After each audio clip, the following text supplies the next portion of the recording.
So today's class is dedicated by Dr. Yisrael and Chani Kaplan in honor and for Mazel Tov for the upcoming marriage of Shayna Dinnerman to Simcha Friend on Lag BaOmer.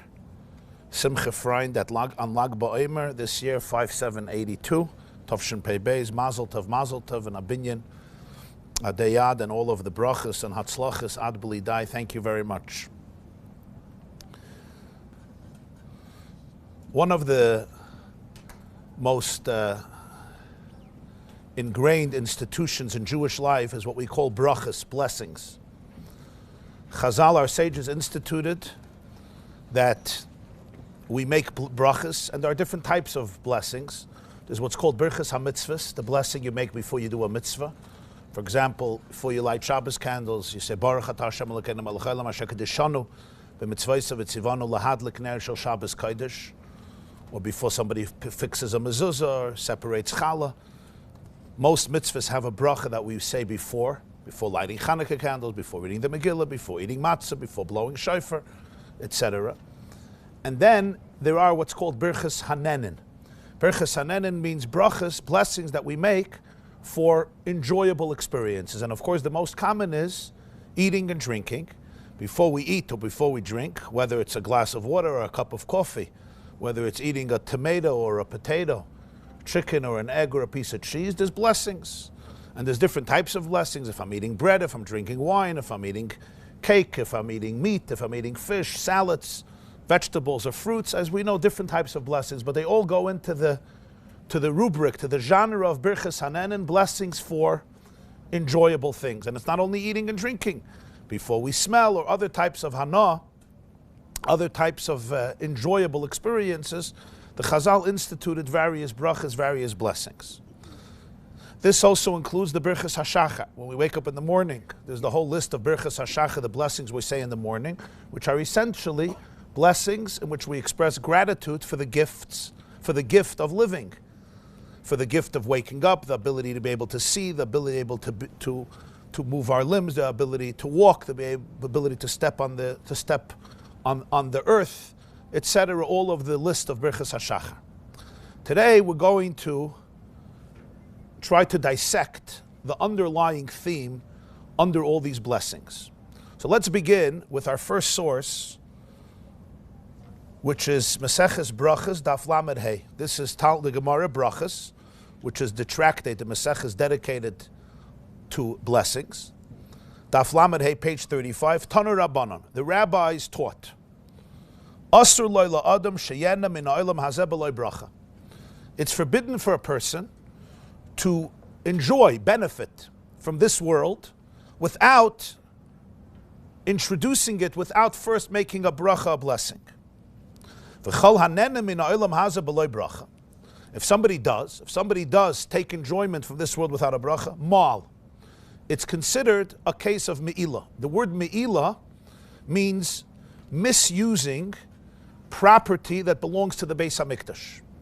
If there's property that belongs to the Bais HaMikdash, say there's an animal, somebody dedicates an animal offering to the Bais HaMikdash, it's going to be a carbon, let's say an ox, and then I use that ox to plow my field.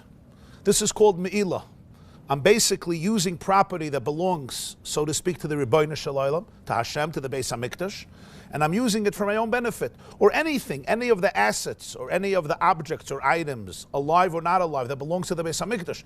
It could be meal, it could be flour, it can be oil, it can be any item that belongs to the Bais HaMikdash, and I then use it for my own use. This is called me-ilah. It's a misuse of the property of the Bais HaMikdash without permission, and the person needs to, even if they do it inadvertently, by mistake, they didn't realize. So I have to pay back a keren, I have to pay back the principal, and add a chaimish, and add a fifth. And there's even a carbon that's called asham me-ilah. It's a special offering of atonement that the person brings for me-ilah. So the Gemara says here that if I take enjoyment from this world, anything of this world, my banana that I want to eat this morning, without a blessing, it's a concept of me-ilah. I'm basically, so to speak, stealing or exploiting and using the property of the Bais HaMikdash without permission. Amar Rav Yehuda Amar Shmuel. The Gemara continues a few lines later. Rav Yehuda said in the name of Shmuel, Kol hanenem me-ilah hazer b'lo bracha kilu nenem mikatshei shamayim. He says it even more explicitly. Somebody who enjoys this world without a blessing, it's basically deriving benefit from katshei shamayim. Katshei shamayim means sacred items that belong to heaven, that belong to Hashem. Like an offering of the Beis HaMikdash, it's called katshei shamayim. It's sacred, it's holy. Shenemar, what's the source? Because the pasuk says in Tehillim, Lashem ha'aretz u'malaya. The whole earth, the planet Earth, and everything that is contained on earth, anything that fills the earth, anything that walks on the earth, anything that's part of the earth, is really Lashem. It's all part of Hashem's property. It's His world.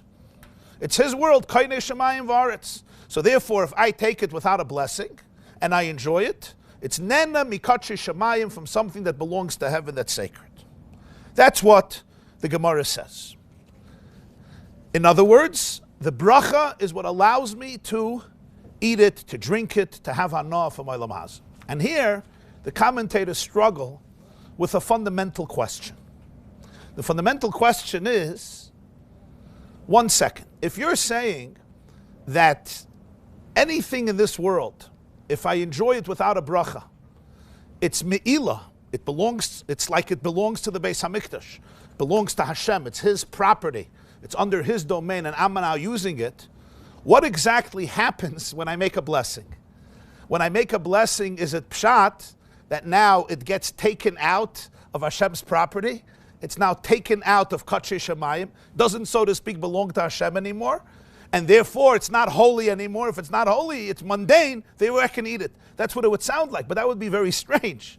Because what happens by a blessing? What do you do in a blessing? In a blessing, you're actually acknowledging that it's Hashem's.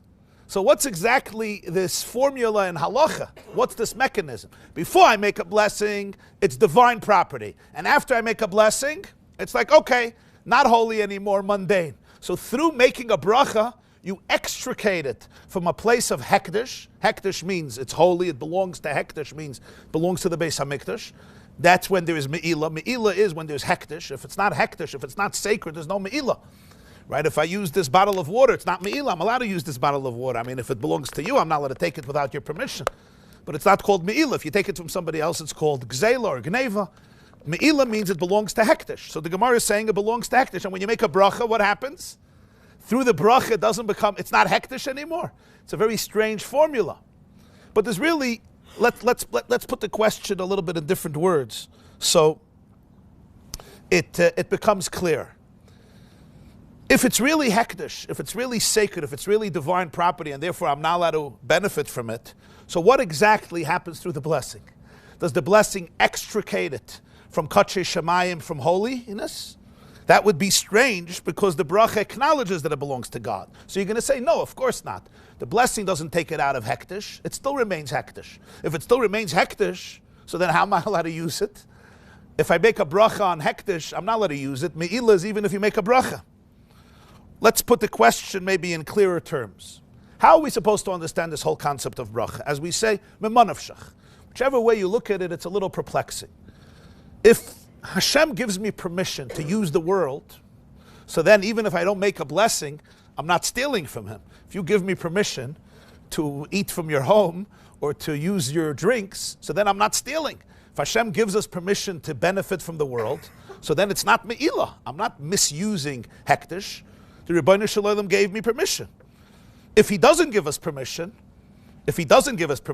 like in real me-ilah, I'm not allowed to use what belongs to the Beis HaMikdash, what does a blessing help? Saying thank you helps? You know, there's an old anecdote about a tourist who came to Israel, and it was a hot July day, and he was walking around up north, and he was really, really starving and thirsty, and he suddenly sees a beautiful orchard with a large vine tree. So he goes in, and it has this most delicious, lush grapes, and he starts eating the grapes. And the owner comes out to his porch and sees this American tourist eating one grape after another grape after another grape, and really, satiating himself with his grapes. And he starts hollering. He says, "Sir, don't you know that there's a pasuk that says in Parshas Yisro, Lo Signoiv? It's one of the Aseres Hadibros. You're not allowed to steal. And there's another pasuk that says Lo Signoivu. You shouldn't steal any money. There's another pasuk that says Lo Sigzoil. This is Gnei and Gzeila." And the man looks up and he says, "Wow, there's no country like Israel. You get to eat such delicious grapes, and while you're eating, you get to hear a Dvar Torah too. If you don't give me permission to eat something, making a bracha, I could say, thank you, it's yours, I know it's yours. Okay.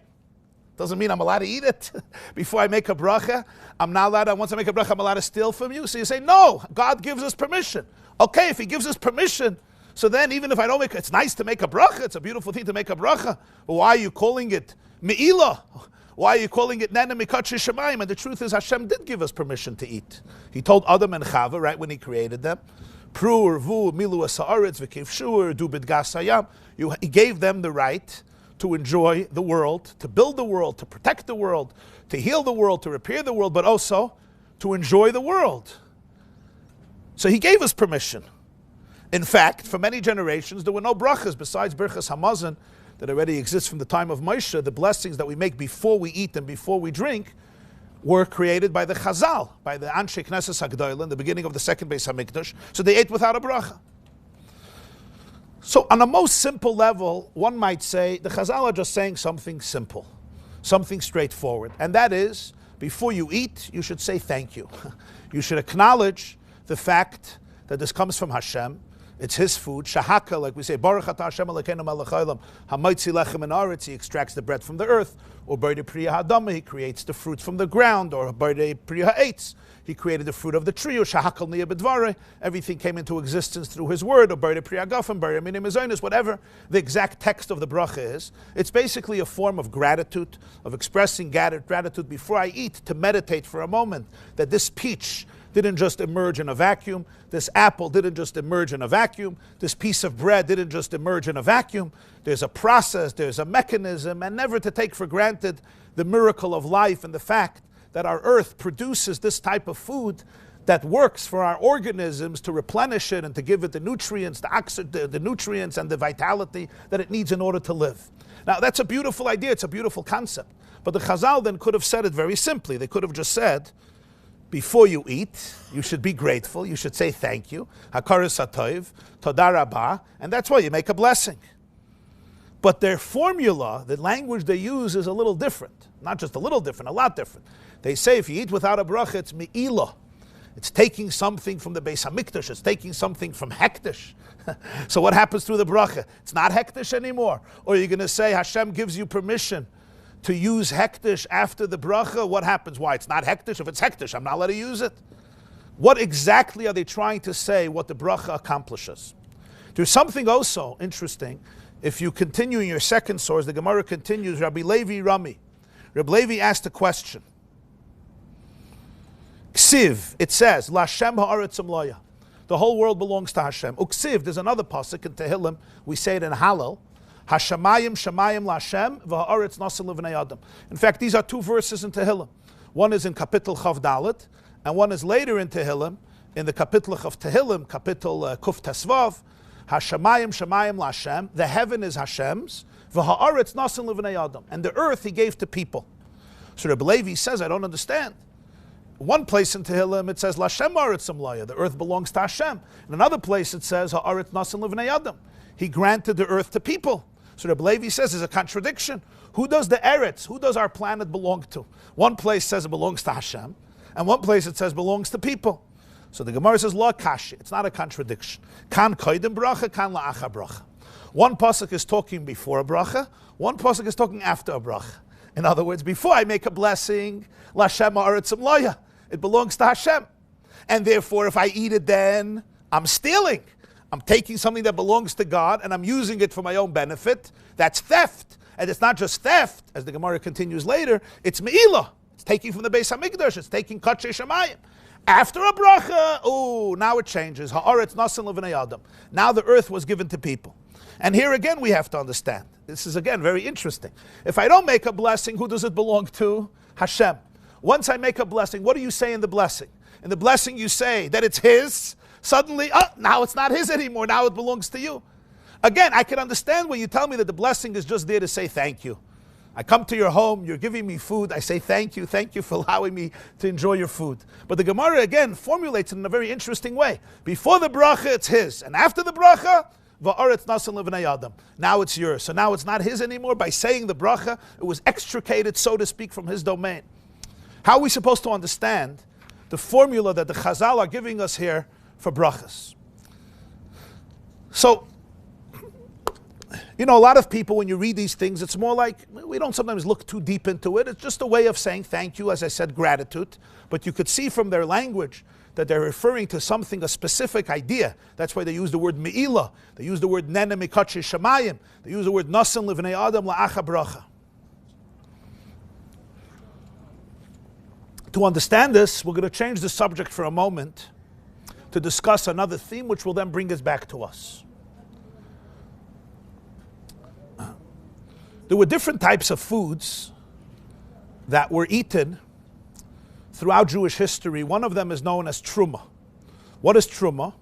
Truma, which is discussed in Parshas Emor and in other Parshas. Truma is sacred food. It literally means tithing, that which you separate or that which you uplift.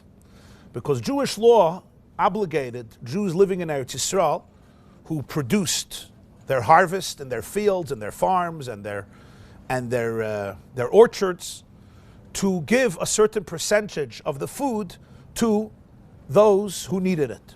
One of those taxations of tzedakah is called Truma. Basically, approximately 2%. Let's say I'm growing wheat or any grain or other fruits or vegetables. So 2% of my grain I separate and I give it to the kohen. I can give it to any kohen. The kohenim didn't own property. They didn't own fields. They worked in the Bais Hamikdash, or they were teachers, they taught. They were, so to speak, the spiritual representatives of the Jewish people who were involved in serving in the Bais Hamikdash or learning or teaching. So the other Jewish people supported them. And one of the ways they got their food was that if a Jew owned earth, owned a field, so 2% of the grain that was grown was given to the kohenim. This is called Truma. Truma is sacred food. It's holy food. Another Jew is not allowed to eat Truma. Once the Truma is separated, it has a Kedusha. A Levi is not allowed to eat it. A Yisrael is not allowed to eat it. And it's so serious that there's a penalty. If somebody does it willingly, there's a penalty of Misa B'dei Shamayim, a penalty of heavenly death, unless the person does tshuva. That's how allergic a regular person is. It's like if I'm taking in something, some medicines, for one person it's a lifesaver, and for another person it's toxic. For one person, a certain energy is very helpful. For another person, it can actually be very destructive. So Truma is that type of food. For the kohen, it's sacred. But somebody else who eats Truma, it's actually very damaging because it has a very intense holiness that's not good for your system. So there's a penalty of Misa B'dei Shamayim. So any Levi or Yisrael is never allowed to eat Truma. Only kohenim are allowed to eat Truma. The same is true with other foods that were sacred, certain karbanos, certain offerings, or parts of offerings that could be eaten only by kohenim, and nobody else can eat those foods. They belonged exclusively to the kohenim, and this was a very sacred food that belonged to kohenim. And here we have a very interesting halacha. And that's what I want to read with you in your next source. Rambam Hilchas Trumas Perek Vav. Says the Rambam. Truma or Trumas Meiser. When you have Truma, again, what's Truma? Truma is the 2% of grain or vegetables or fruits that are given to koyanim to eat and enjoy. What's Trumas Meiser? Trumas Meiser is something very interesting. In addition to the 2% that you gave to the kohen, you gave another 10% to the Levium. The Levium also didn't own their own properties or run their own businesses. They also worked in the Bais HaMikdash. And they also served as spiritual mentors and teachers. So koyanim would get Truma and Levium would get Meiser. So if I have, let's say, I'm growing 100 stalks, I have 100 pounds of wheat. 100 pounds of wheat. So 2% I gave to a kohen. After I gave that, that's Truma. Now I have 98% left. 10% of 98 now I give to a Levi. These are the taxations of tzedakah that Hashem obligated the Jew to give a certain amount. Just like today we give tzedakah, you give meiser. The word meiser means me-eser, 1 of 10, me-eser, 1 of 10. So 10%, which means 9.8, I give to the Levi. That's called meiser rishon. And then there was another 10% after that, after 9.8, what am I left with? I gave away 2%, so I have 98%. Now I do 9.8, so I have around 89. Now I give another 10% that goes either to Yerushalayim or to poor people. Depends on the year during the 7-year cycle. The Leviim got 10%. There were many more Leviim than Kohanim, of course, because Leviim is everybody from the tribe of Levi. Kohanim are only descendants of Aaron HaKohen, just one particular family of the tribe of Levi who worked in the Bais HaMikdash, bringing the karbanos. The Leviim also worked in the Bais HaMikdash, but in a different role. When the Levi gets Meiser, 10%, he has to give 10% of his 10% also to the Kohen. That's called Trumas Meiser. The Truma that you get from Meiser. So the Kohen gets Truma from me, the owner of the farm, and he gets another Truma from the Meiser that the Levi got. That's called Trumas Meiser. Okay, it's clear? So this Truma is sacred food. Nobody besides the Kohen is allowed to eat it. As I said, there's a very serious penalty if I eat it willingly. If I eat it unwillingly, I also have to pay back the Kohen. There's again a penalty there too. Says the Rambam, Trumas Meiser, necheles lekoyanim, could be eaten only by Koyanim. Ben gdolim, ben ktanim. No difference if they're adults or they're minors. I don't need a Kohen who's bar mitzvah. Even a baby, a child Kohen can eat Truma. Ben scharim, ben nekevis. No difference a male Kohen or a female Kohen. A Kohen may have a daughter who's 2 years old, 3 years old. She eats the Truma just like her father, just like her brothers. Everybody of the Kohen family can eat Truma. Haim, they themselves, va'avadeim haknanim. And also, their non-Jewish slaves can eat Truma. And not only that, behemton, their animals can eat Truma. Now, what is an Evet Knaini? Let's give the definition. An Evet Knaini is there were two types of servants in the ancient world. An Evet Ivri means a Jewish servant, which means there's a Jew who is completely broke. He doesn't have literally anything. And he has a wife and he has children and he has to support himself. And there's a time when there's no food stamps and there's no other benefits or grants. So was tutman, he's literally desperate. The man is desperate. So what does he do? He sells himself as a servant to another Jew. This is called an Evet Ivri. Now, we use the word slave. It's really not the definition of a slave as we're used to the common concept of slavery for two reasons. First of all, he can't sell himself for more than 6 years. So it's more like a lease rather than slavery in the sense it can only be a contract for 6 years. It means after 6 years he's going out. Unless he wants to stay, he could stay till Yovel, he could stay till the 50th year. Besides that, the Evet Ivri has to be treated with tremendous dignity to the point that the Gemara tells in Kedushin that if you only have one pillow in the house, who do you think gets it? You don't get it, your slave gets it. If there's only one piece of chicken in the house, right, so you eat lakshan and the slave eats chicken. If there's only one roll of sushi, yeah, you eat potato and he gets the sushi. To the point that the Gemara summarizes it and says,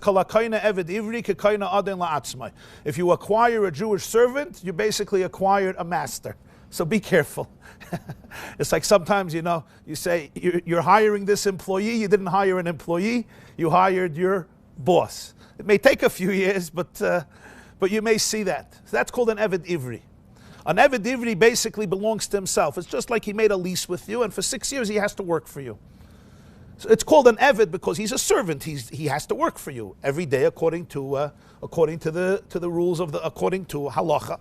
Then there's something called Evet Knaini. Evet Knaini was a completely different category. Evet Knaini is, as it sounds like, a non-Jewish Evet, a non-Jewish servant who is purchased by a Jew and undergoes some form of conversion, and halachically he has the status of being semi-Jewish. Not fully Jewish, but semi-Jewish. He has to go through a bris, obviously if it's a male Evet, obviously. A Shivcha Knainis would obviously have a different category. And he's obligated in some mitzvahs, not in all the mitzvahs. He's exempt from all the mitzvahs essay shazman grama. Just like a woman, the Torah obligates her from the mitzvahs essay shazman grama, like tefillin or tzitzis or sfiras haimer or sukkah, all the mitzvahs that are time-bound. She's exempt because of her preoccupation with raising a family. So therefore, the Evet Knaini is also exempt from many, many of the mitzvahs.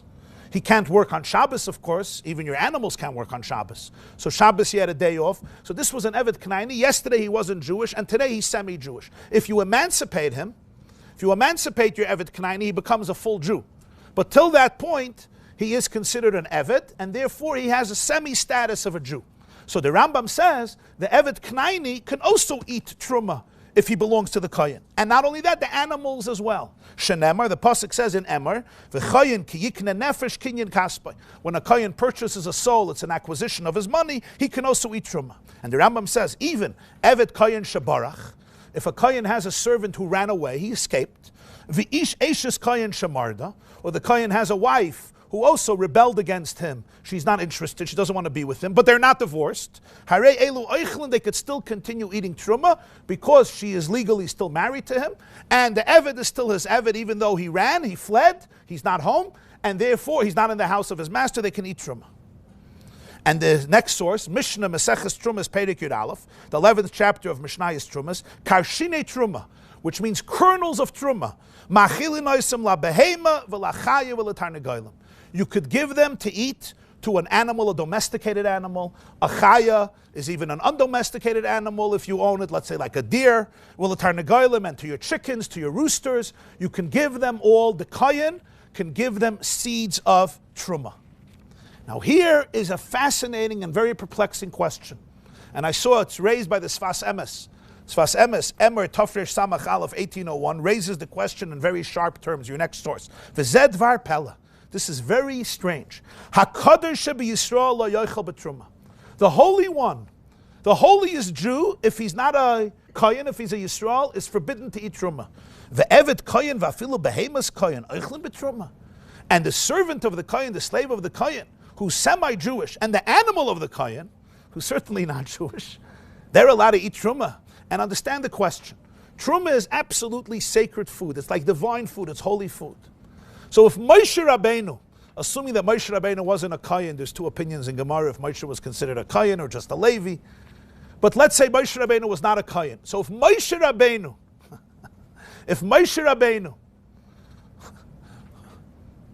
or David HaMelech, or Shlomo HaMelech, who are not kohenim, wonderful people, but not kohenim.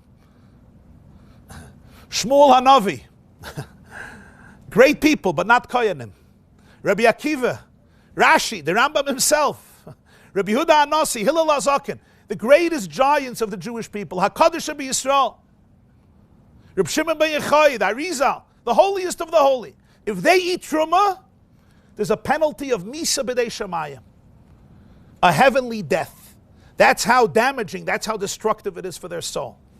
And here you have a behemoth, an animal, a chicken, who's allowed to eat this truma. Here you have an Evet Knaini. A few hours ago, he wasn't even Jewish. Or a Shivcha Knainis, a maid that came from the non-Jewish world. They just went through a conversion, a semi-conversion.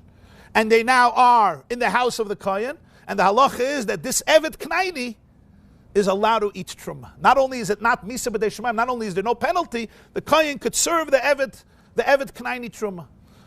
How are we supposed to understand this? It's a very, very strange phenomenon. He says it's a dvar pella. You have such a holy food. The holiest Jew in the world is not allowed to eat it. Why? He's not a kohen.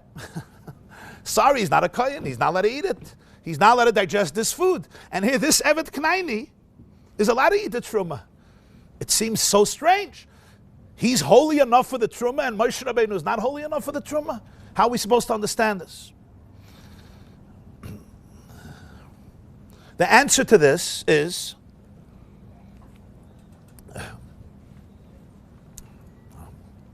we have to understand the definition, what it means that the chicken of the kohen eats truma, or the cow of the kohen, or the donkey of the kohen. Doesn't have to be a kosher animal. It could be a behema, a chaya, tarnagal, kosher or not kosher. If a kohen owns a donkey, he can give the donkey karshine truma. So you have here a fascinating thing. The treifa animal is eating truma. You're giving this holy food, karshine truma.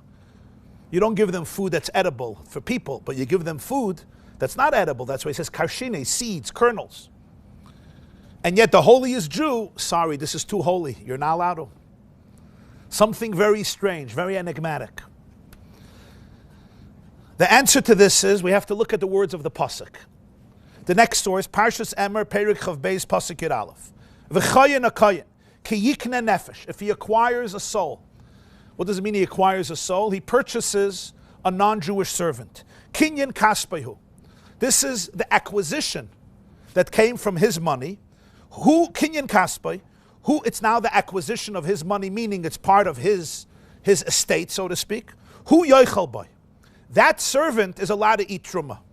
V'yilid beisai, and the one born in his home, maybe a child of that servant, heim yoichlu belachmai. They can all partake in the bread of the kohen, even though it's truma. Most truma was turned into bread because it was grain. wheat or barley or spelt or oats or rye. But the initial, most Truma, or at least much Truma was grain. So that's why it's lachma, it was turned into bread. They're allowed to eat the bread.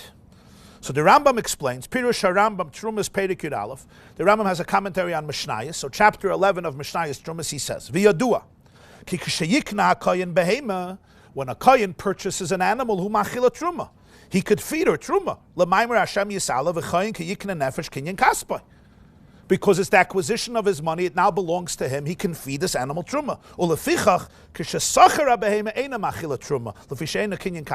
If a kohen rents an animal, you know, today sometimes people rent a car. In the ancient world, you may rent a donkey, or you may rent a horse, or you may rent a camel, or you may rent an ox. You need an ox to plow your field, you rent. You pay somebody to rent it. So now the kohen has to feed the animal. He has the animal for a week. You got to feed the animal. You got to feed the puppy. So he says, then the kohen can't feed the animal truma. Why? Because he doesn't own it. Even though he's renting it, he's responsible for it. He has to take care of it. If I rent your car, I have to take care of your car. I can't just let it become a shipwreck.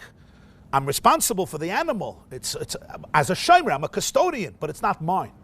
It's yours. I rented it from you. I have to give it back to you in a week, in a month, whatever the time is, whatever the lease is. So therefore, that animal, the kohen can't feed truma. What is the Rambam explaining to us? He's saying the definition here.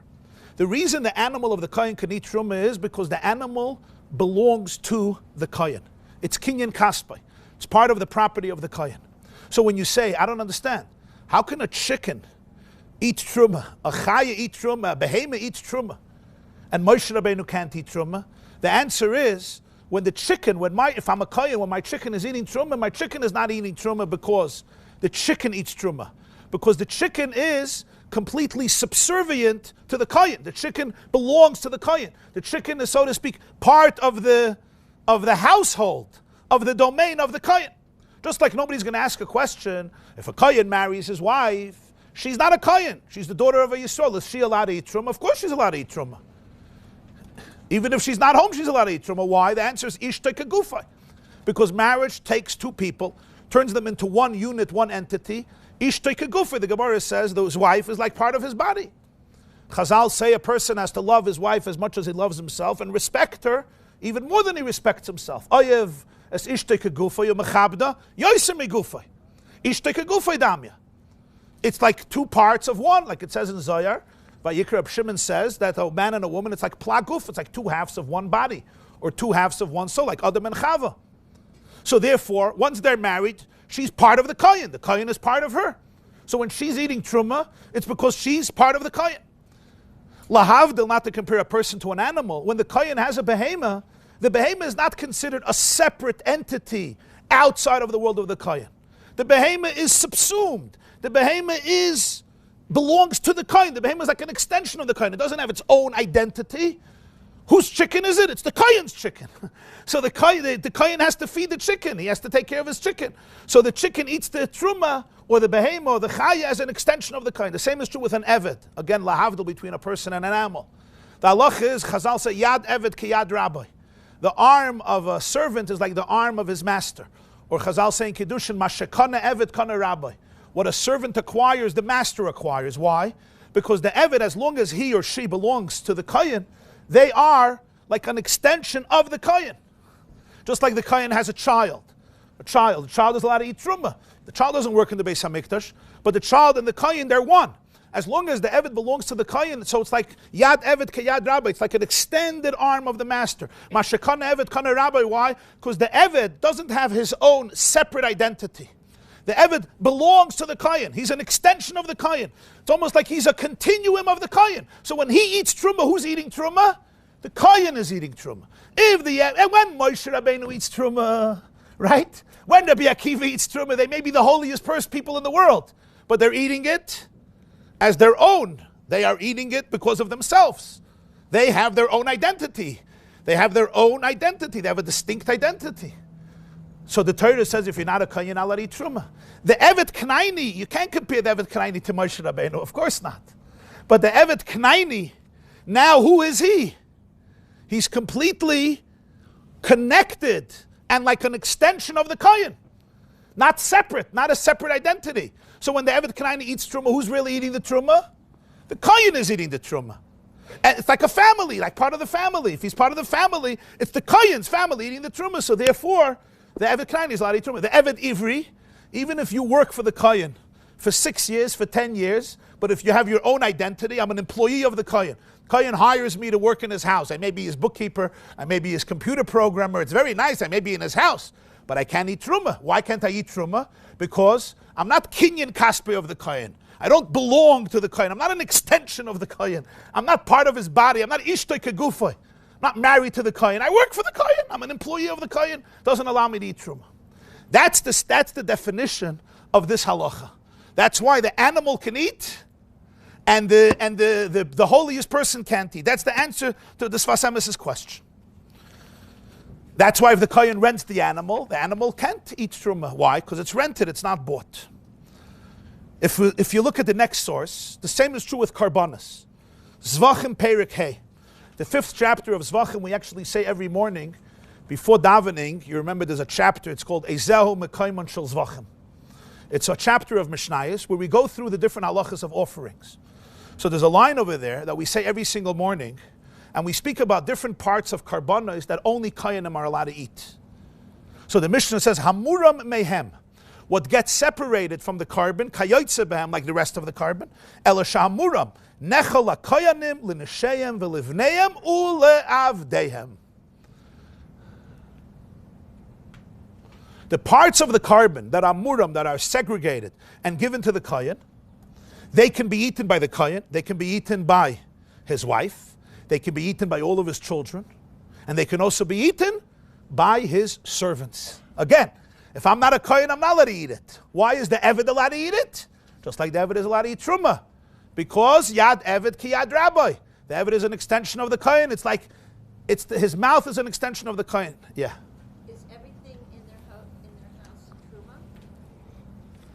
They had grandchildren from a daughter who married a Right. girl. No, so not everything. And you're asking if everything in the house of the Kohen is Truma. No, Truma is only the 2% that was segregated from the Yisrael's grain and give it to the Kohen. And then the other 10% that was given by the Levi to the Kohen. Only that was Truma. So the Kohen may have regular food in his house that anybody can eat. So the grandchildren visiting? So the grandchildren visiting depends what type of grandchildren. If it was the Kohen's son's children, so those children are Kohenim. But if his daughter married a Yisrael, so then those grandchildren indeed can't eat Truma. Right? Now let's say the Kohen passes away, he only leaves this daughter and he only leaves these grandchildren as heirs. So here you have a situation where Yisraelim inherited a lot of Truma. So they can't do anything with it. What are they going to do with it? But they can sell it to a Kohen. The price is not going to be that steep, because the supply is always, you have to know about supply and demand. Truma doesn't go for that much money because there's not a big demand for it, because a very small group of people can eat it.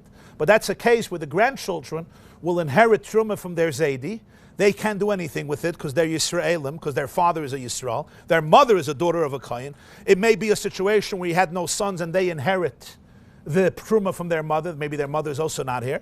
And therefore, what happens? They now have Truma. They don't have what to do with it, so they sell it to a Kohen. They don't have to give it to a Kohen. They inherited it rightfully, so they sell it to a Kohen. But again, the price is going to be pretty low for it. You get it?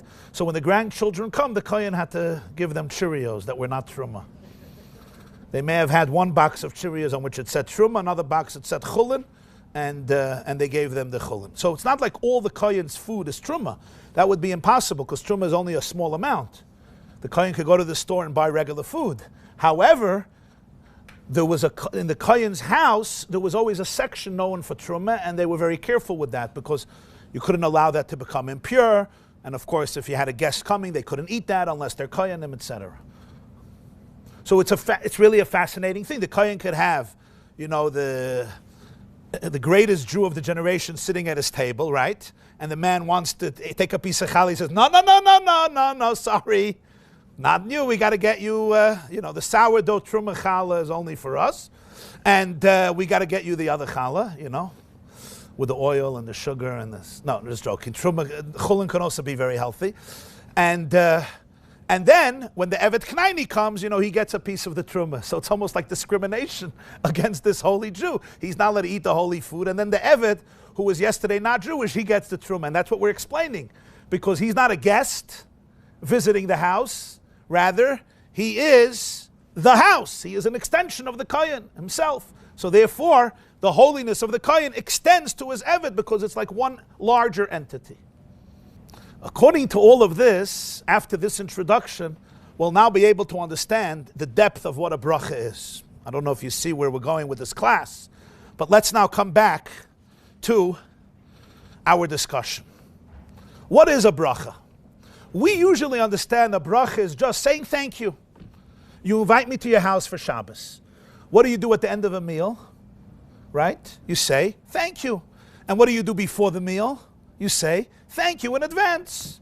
Thank you for having us. Thank you for your hospitality. It's so kind of you. It's so gracious of you. And then you sit down to eat. That's a menschliche way of living. You say thank you. Toda. Adank. Right? When I was growing up, they used to tell an anecdote.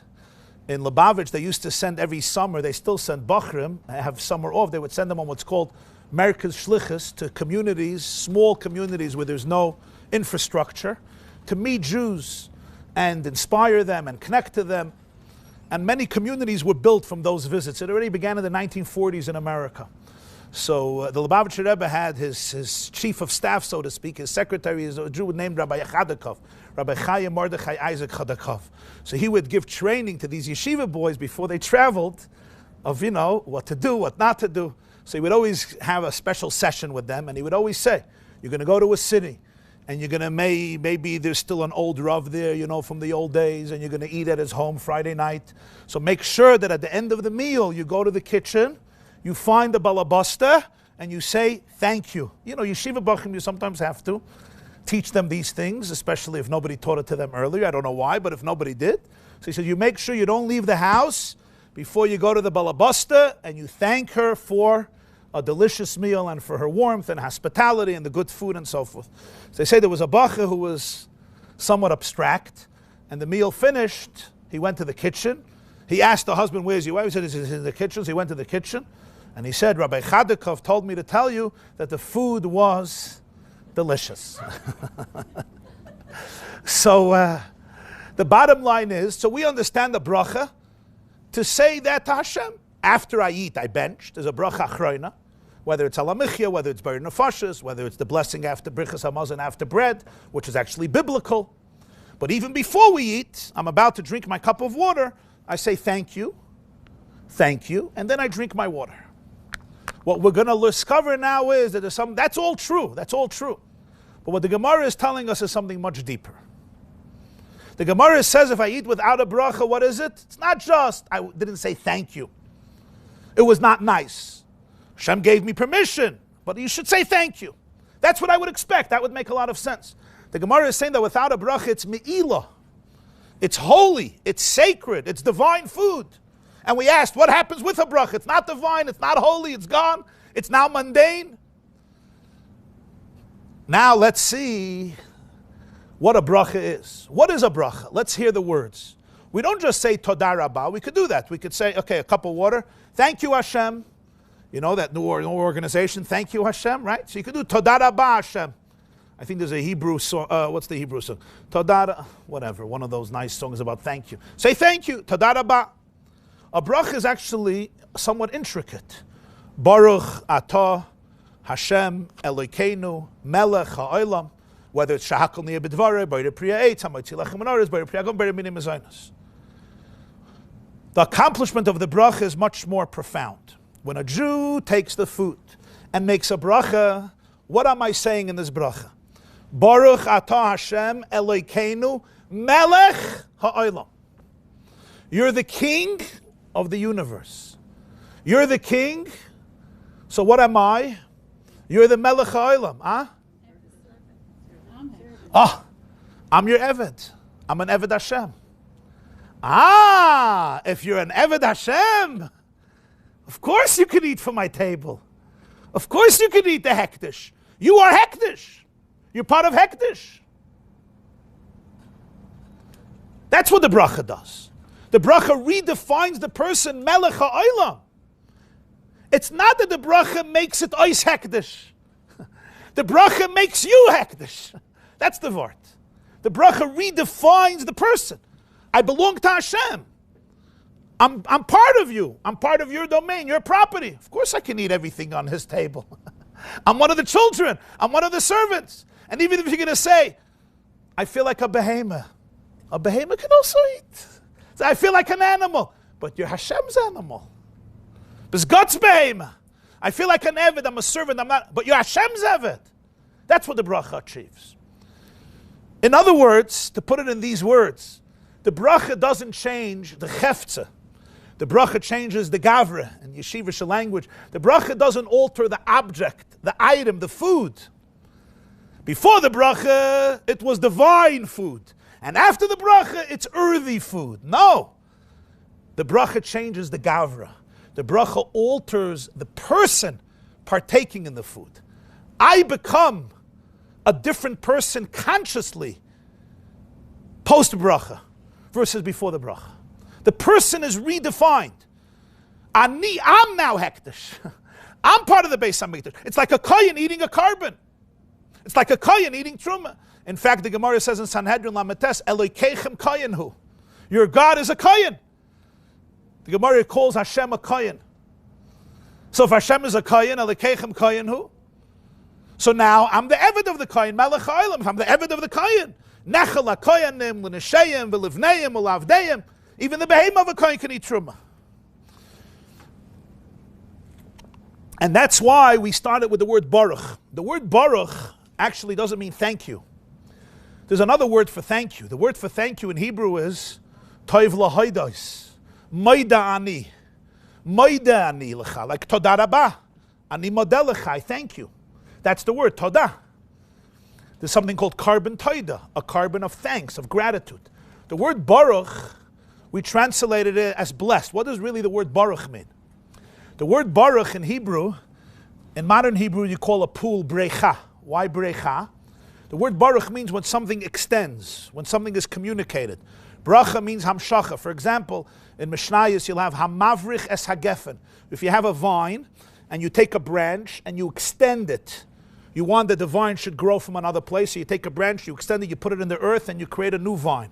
That's called bracha. That's why brecha is called a pool, because a pool is always drawing water from some source. Whether it's a faucet, it's a water reservoir, it's a wellspring, it's a river, the pool brings in the water, and it becomes a brecha that extended the water from its source, whatever its source is, and it now creates a cistern or a pool filled with water. So why are we saying the word baruch? Because the fact that Hashem is Melech HaOlam was true even before the bracha. What baruch is, it's creating the awareness of it, the consciousness of it. It's extending that awareness into my psyche. I'm breathing it into myself. Before I'm eating this peach, before I'm drinking this cup of coffee, or this cup of tea, or this cup of celery juice, or coconut milk. Whatever I'm drinking, I could say Coca-Cola, but I didn't want to ruin your appetite. But even Coca-Cola or Pepsi. Baruch is the awareness. It's bringing into my consciousness the fact that Ata, Hashem, Elokeinu, Melech HaOlam. If this is who you are, es gesund hate, mein Kind. Eat, and eat more. Mishulchan gavoya, the expression of Chazal, Mishulchan gavoya kazachu. It's like I'm eating from the table of Hashem. Now that's the meaning when the Gemara says before the bracha, it's Lashem ha'aretz umloya. After the bracha, it's ha'aretz nasan l'vnei adam. He gives the earth to people. And the question is, it seems strange. If I don't make a bracha, it belongs to Hashem. If I make a bracha, now it doesn't belong to him anymore. Now he says it's yours. He says, okay, now I'm detaching from it. Now it's yours. Enjoy it. The idea here is, after a person makes a bracha, now the person is not separate from Hashem. Now the person acknowledges herself or himself to be part of the divine. So when you say, V'ha'aretz nasan livnei adam, Hashem gave the earth to people. Who did he give it to? He gave it to his extension, his ambassador, his partner. Chazal have an expression in Shabbos that a Jew becomes shutaf lakadosh baruch hu b'maaseh bereishis. A person could become a partner of Hashem in the work of repairing the world, of healing the world. When the person defines himself or herself as divine, Chazal say, Eved Melech Harehu Kemelech. In Maseches Shvuos, Mem Zayin. The servant of a melech is like the king. And in Rashi, in Parshas Dvarim, and in Sifri, it says, Eved Melech, Melech, not even Kimelech. In Gemara, the expression is Eved Melech, Kimelech. In Sifri and Rashi and Dvarim, it says Eved Melech, Melech. The Eved Melech is the Melech. What do you mean? He's not the Melech, he's the Eved Melech. A real Eved is Mashakana Eved Kana Rabbi. What the Eved acquires, the master acquires. And the Rashba explains in Kedushin, it's not separate. It's not that I acquire it and then my master acquires it. No. L'chatchila, when I acquired it, my master acquired it already. Why? Because my eye is an extension of my master's eye. So when the Jew makes a bracha, he or she is not separate anymore. You're not disconnected. You're not detached. You're a shutuf l'kadosh baruch Hu. You're an Eved Melech Melech. You're completely one with Hashem. So now you're an ambassador of Hashem in this world. You're a manifestation of Hashem's light in this world. So he gives you the earth. It's not separate anymore from him. That's what La'acha Bracha says. The Aretz Nasan L'Vnei Adam is also God's. Because the Bnei Adam reveal that the whole earth is Hashem, and that includes also the person. You know how it is, sometimes you have a guest in the house, and how do you know that a guest feels really comfortable in your house?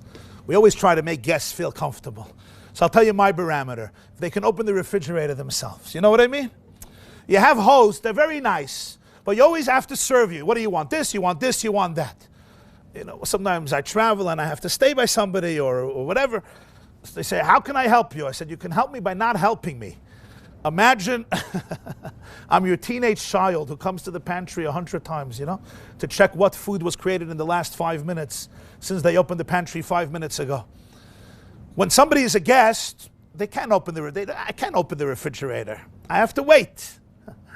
The moment you become a ben bayis, so what's the definition?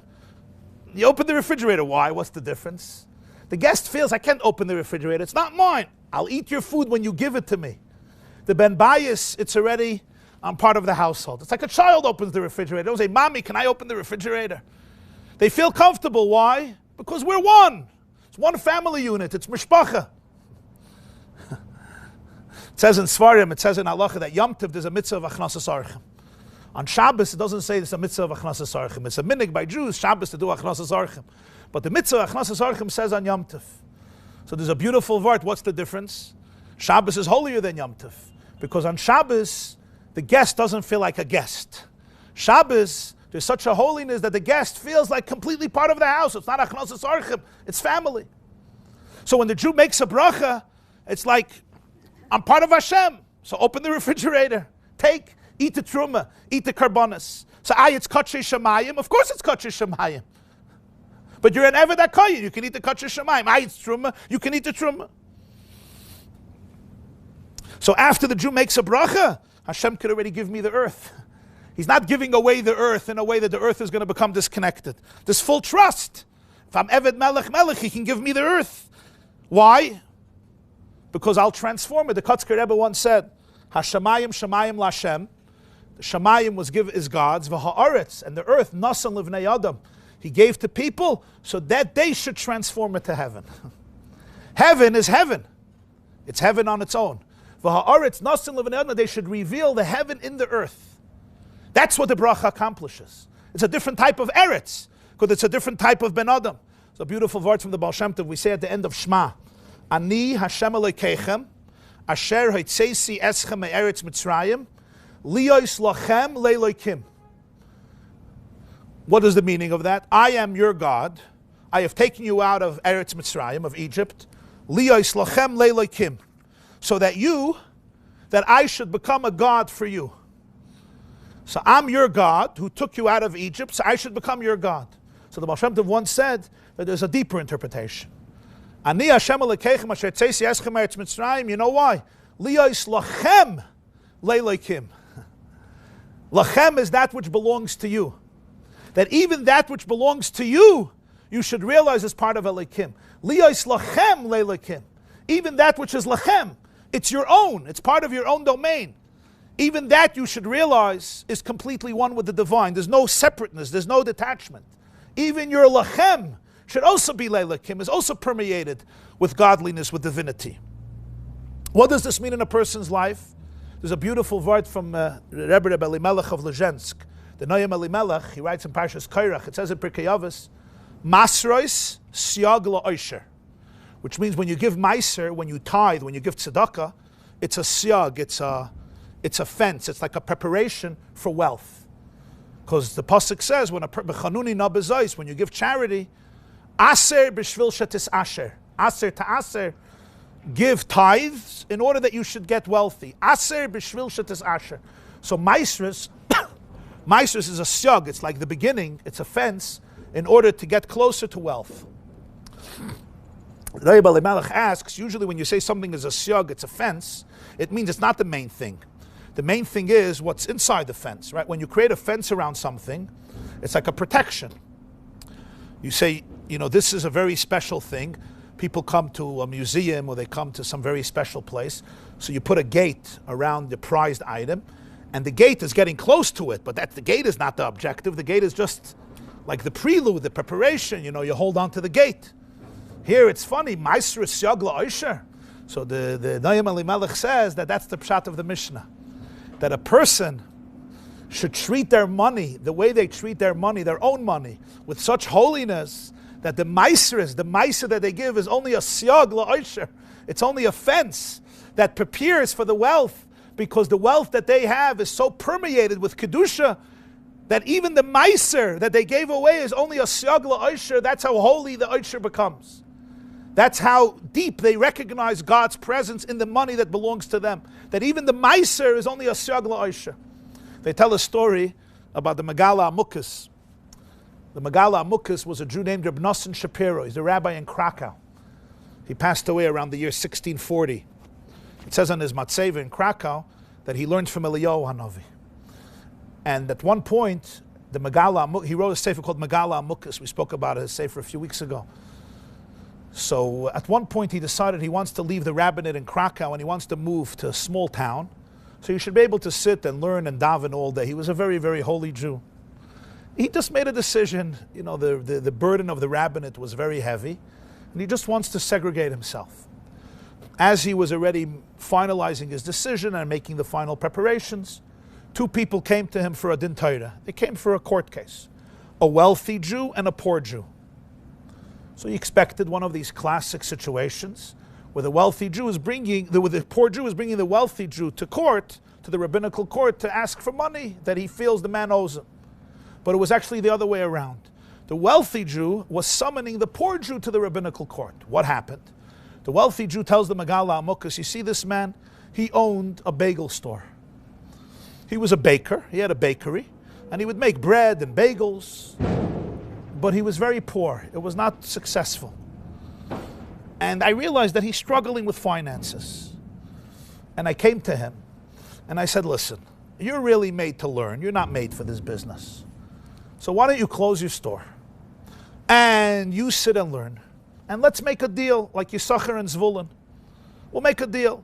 Half of the mitzvah of your learning goes to me and I'll support you. Makes more sense. You do what you're good at. I'm making money anyway. I'll give you the money. Once a week, I'll give you what you need. We'll make a deal, and that's how it is. So the Jew said, fine, great, this Jew. And he did it for 3 months, and then he quit. He told me, no more. I'm going back to my bagel store. And it's not fair. We made a commitment. I'm supposed to support him. I want his mitzvah of learning, and he quit. So the me-ilah Amukas turns to this poor Jew and says, what happened? He says, I'll tell you the truth. When I had the store, I always thought about Hashem. I always spoke to Hashem. The first thing is I would grind the kernels into flour. So I used to ask Hashem that the flour should be good flour. It shouldn't be rotten. It shouldn't be decomposed. It shouldn't be moldy. It should be good geschmacke, fine flour, so that the product should come out good. Then I would knead the dough. I would knead the flour with water and turn it into dough. I would ask that the dough should be as a good, gedichte, robust dough. And then when I put it into the oven, I asked that the wood should be dry, without worms and without moisture, so it should be a good fire, so that the baking should be good. And then when I finished, I would ask Hashem that everything should get sold. And I was always talking to God. Then I find myself learning. I'm learning. I'm not talking to Hashem anymore. So he says, I decided it's not for me. I'm going back to my old store. So the me-ilah Amukis says, if these are the Jews who live in Krakow, I'm not leaving the city. If this is the Din Torah of Krakow, this man wants that he should stop working so he could support him. And this man says learning is gewaldig, but he doesn't feel that same intimate relationship, so then he's staying in Krakow. me-ilah Amukis stayed in Krakow, and he's buried in Krakow, in the cemetery of Krakow. I think that's Prat Nenayim Elimelech. Sometimes Maisris Shagla Oisher. A Jew makes a bracha. It's not just he makes a bracha verbally. Baruch atah Hashem Elokeinu melech haolam. A Jew makes a bracha. It's a transformation of consciousness. It's really a meditation of tuning into who the person is. Once I redefine myself, the food is a different food. Why is the food a different food? Because the person is a different person. So the food doesn't become different in the sense that it's mundane. The food remains divine and sacred. But once the person is a transformed person. So for me, the food means something else. I can eat the holy food. I can eat the divine food. Because the food is not extricated from holiness. The person is transformed. So therefore, what does it really mean that Chazal instituted this institution of brachas? What it's really telling a person is, Baruch atah Hashem Elokeinu melech haolam, it helps a person redefine themselves. Because one of the great challenges that we have in life is when we feel detached, separate, broken, alone, badad, alone. What does the aloneness come from? I'm in my own orbit. I'm in my own space. How can I eat Truma? I can't eat Truma. How can I eat kachim? When the bracha, the Jew understands, who are you? Who am I at every single moment? The bracha doesn't change the reality. The bracha is baruch. It reveals the reality. It extends the reality. I'm an extension of Hashem. If I'm an extension of Hashem, then who am I really? I am a piece of infinity. I'm a chelik elokam mimal. Eved melech melech. Bra karadavu. A child is part of a father and a mother. An eved is an extension of the master. Even a behema is an extension of the master. So if that's the case, a person realizes that my very I is never ever separate. I'm never alone. The great anxiety that comes with life is, as a result of experiences and a result of being through the ringer and as a result of challenges, the person starts looking at themselves as being disconnected, as being separate, as being on their own. And now I have to compensate for that connection through finding validation. But it's a very lonely place. It's an extremely lonely place because I'm trying to validate and find existence in something that doesn't have real substance. Because when I'm separate, I'm not living, I'm not anchored in real reality. I'm anchored in superficial reality. So I have to compensate for that superficiality by getting validation and feeling less lonely because I'm not feeling part of wholesomeness. So I need to find that wholesomeness in different ways, but it's always a distraction and it's never real wholesomeness because I'm trying to validate myself with things that I'm not really looking for. It's just to fill that void of being broken and separate and lonely. You understand what I'm saying, right? What does the bracha do? The bracha redefines the person. Kinyan kaspai. The person is redefined. Who am I? I'm kedusha. I'm hekdesh. I didn't leave the Beis HaMikdash. I'm part of the Kohen. I'm one, completely one. I'm completely aligned. Only in my awareness can I be misaligned, but in reality I'm completely aligned. The moment I realize that I'm aligned, so even if I'm dealing with a struggle, or I'm going through a difficult situation, or I'm handling or dealing with something that may be uncomfortable, and it's taka uncomfortable. I have to work it through. I have to figure it out. I may have uncertainty. There's stuff that I have to deal with. But the moment I realize I'm not dealing with all of this as a detached human being, alone in a very cruel world. The very I that's dealing with it is, I'm dealing with it as Hashem's representative, as an extension of Hashem. It's Hashem dealing with it through me. I'm the facilitator. I'm the conduit. I'm the Eved. Mashakana Eved Kana Rabbi. Eved Melech Melech. I'm your arm. I'm your mouthpiece. I'm your mind. I'm your heart. So you're working through all this darkness through me. Never separate. So now I have access to all the holiness in the world.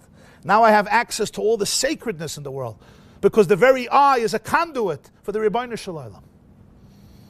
That's the revolution of what the Chazal meant, what a bracha accomplishes. Without the bracha, I'm nene, but I'm mal. I'm extricating hektish and I'm using it for something that doesn't belong to hektish. Nene mikotche shamayim.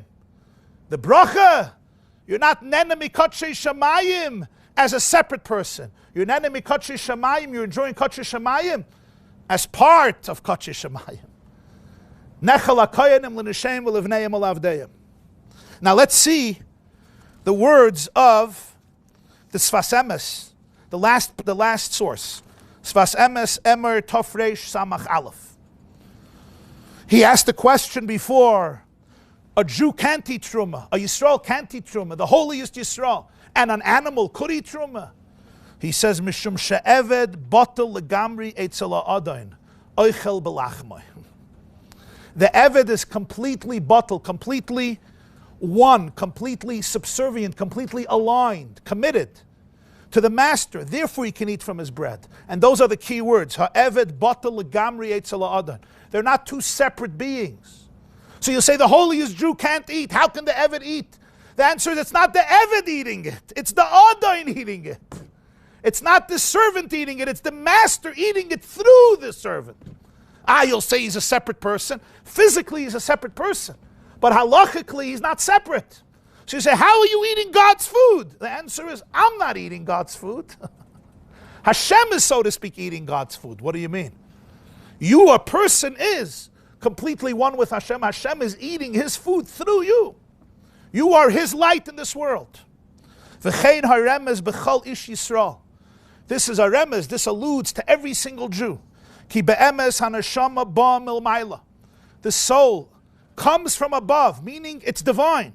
V'nizoynis melechem hashamayim. So the soul eats heavenly bread. How can the soul eat heavenly bread? The answer is because the soul is me-ilah. It's a chelik elegam. Why shouldn't it eat a heavenly bread? It's heavenly, so it eats heavenly bread. What should it do? Eat earthly bread. V'im kol haguf batel l'neshama, yuchel gam haguf liyas oichel b'lechem hanashama. The moment you align your body with your soul, so the body also eats the bread of the soul. The body also eats divine bread. Even the physical bread, it's divine bread. That's what a bracha is. Hamoitzi lechem minaret is divine bread. And I'm divine, my soul and my body. So you eat divine bread. In the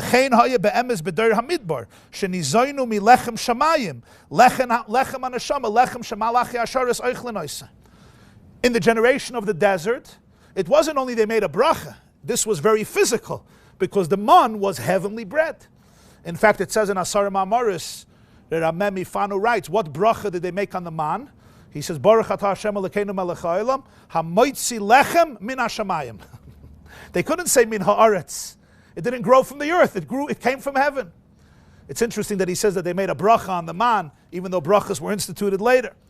And the Gemara says that it's called the bread that angels eat. Lechem avirim. It's the bread, the Gemara says in Yuma at the end, Ayin Hey, it's the bread that angels eat. So the Jews ate it physically because it was very transparent. Their body was transparent. The body was aligned with the soul. So you eat God's bread, just like the Eved eats holy bread, because the Eved is one with the master. This is true about all the Jewish people. They are the kinyonai, the acquisition of Hashem. Kediksiv am zu kanisa. We say at the end of the Shirim, Parshas Shlach every day, Ad yaver amcha Hashem, ad yaver am zu kanisa. This nation that you acquired, it's the same words that the Torah uses to explain why the servant of the Kayin can eat the Truma. V'chiyikne ish, what does the Torah say? V'chiyikne, v'chayin kiyikne nefesh kinyan kaspai. So of course he can eat the bread because he's kinyan. He's part of the Kayin. He belongs to the Kayin. He's inside the Kayin, so to speak. He's part of the entity, the reality, the umbrella of the Kayin. The Jew is Amzu Kanisa, Eved Melech Melech. So you can eat Lechem Shamayim. Min hadin liyas nizaynim lechem shamayim. So halachically, they could nurture themselves from the divine bread, just like the Eved of the Kayin. Min hadin, That's who you are. You have to understand who you are.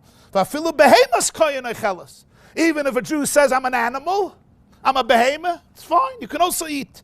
The pasuk says, my flock is the flock, my pasture, my marit, my tzayin. If it's my tzayin, so then even the behemoth can eat the bread of the kohen. So if the behemoth can eat the bread of the kohen, so therefore even when a person feels sometimes like they're in an animalistic state, that also belongs to Hashem. Don't think you're separate. God can own an animal too. Animals have their function. Sometimes a person could be in an animal state. You know, we have a divine soul and we have a nefesh habahamis. We have an animal consciousness. Sometimes the animal consciousness is making a ruckus. You know, the puppy is barking pretty loud. You ever saw that or heard it? The puppy is barking. Okay. But you don't have to detach from the boss. You don't have to detach from the master. It's his puppy. It's his chicken. Sometimes I'm cooing. But it's his chicken. It's his behemoth. It's his chaya. You can eat truma.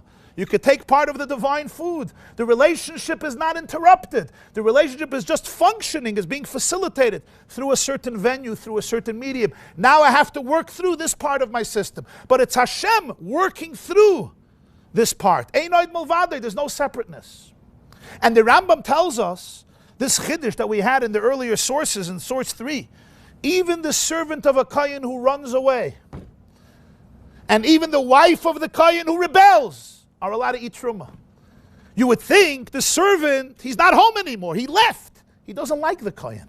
He has issues with his kohen. He ran away. He's hoping he's not going to be found. He may be found and will be returned. He's still allowed to eat truma. Why? I understand if he's in the house of the kohen and he's working for the kohen and he loves the kohen. Fine, you're part of the family. You're part of the mishpucha, as we say.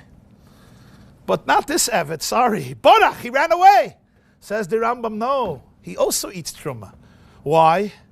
Because the running away is ultimately an external reality. The running away from the kohen is ultimately external. Sometimes you have a Jew. He's an Evet kohen shaborach. Consciously, I don't want to be in this house. I'm not interested. We say you could still eat God's food. How? Moshe Rabbeinu's not allowed to eat it. Moshe gets misa. And I'm allowed to eat it. I ran away. I'm not interested in you. My voices are telling me that I'm not interested, but the relationship is innate. Yad Evet ki Yad Rabbi, we're still one. Ultimately, I'm going to come back. It's a temporary condition. Lo yidach mimenu nidach. As far as you may roam, you will always come back home. The old camp song. I'm not a poet. So therefore, even then, sometimes Eishes Kohen. Every Jew is the wife of Hashem. Elekechem Kohenu. Marda, I feel rebellious. I don't like this relationship. I'm not interested. So you would think, how could you give this woman truma? How can you give this servant truma? Why are you giving them truma? Truma is holy. They're not holy anymore. Says the Rambam, they are holy. She's still the Kohen's wife. You're married to Hashem. You're one with Hashem. Ishta kegufa. You're still the Eved Melech. How could you give them the holy food? Don't give them holy food. They left, throw them away. Says the halacha, no. Never. On the contrary, continue feeding them with this holy food. Why? Because you trust that they're holy. You know who they really are. Even if they don't know who they really are. And when you believe in them, they'll ultimately be able to find themselves, to discover themselves. On the contrary, in the Truma, there's holy sparks. That holiness will help the servant come back. You would think, deprive him from the bread. He doesn't deserve it. No. He needs the Truma more than everybody else. Because the holiness of the Truma will ultimately trigger and arouse and bring out who he truly is. And therefore he'll come back. And the oneness will ultimately emerge in its full splendor. Have a wonderful week.